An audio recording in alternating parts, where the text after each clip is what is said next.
నీకు బ్రతుకు మీద ఆశ ఉందా?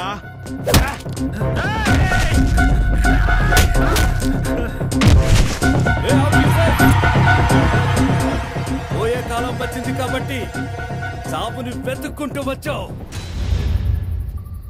నేను పోలీసు ఉద్యోగం మానేశాను.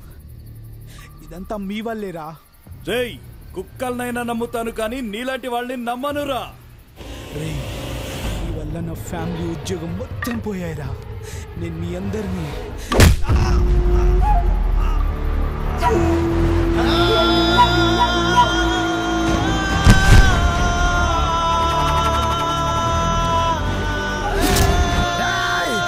దెబ్బతిన్న పుణ్యం దెబ్బలు తిన్న పోలీసుని అస్సలు వదలకూడదన్నా.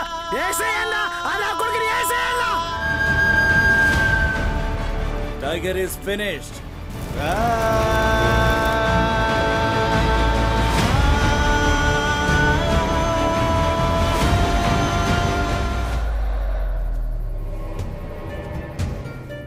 ఇది మేడం జరిగింది.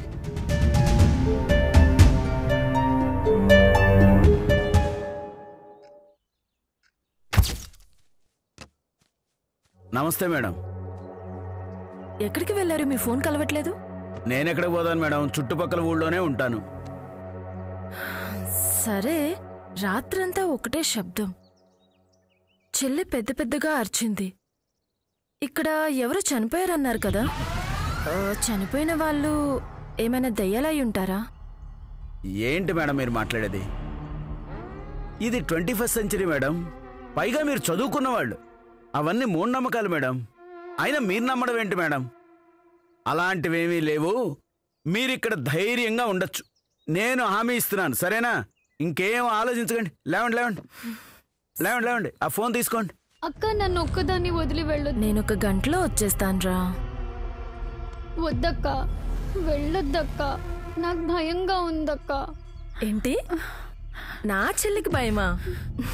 నా చెల్లి అందరు ఆడపిల్లల కంటే ధైర్యవంతురాలు. అలా వెళ్ళి ఇలా వచ్చేస్తాను. నువ్వు కూర్చో. కూర్చోమ్మా. సరే మరి, నేను వెళ్ళొస్తాను. పదండి.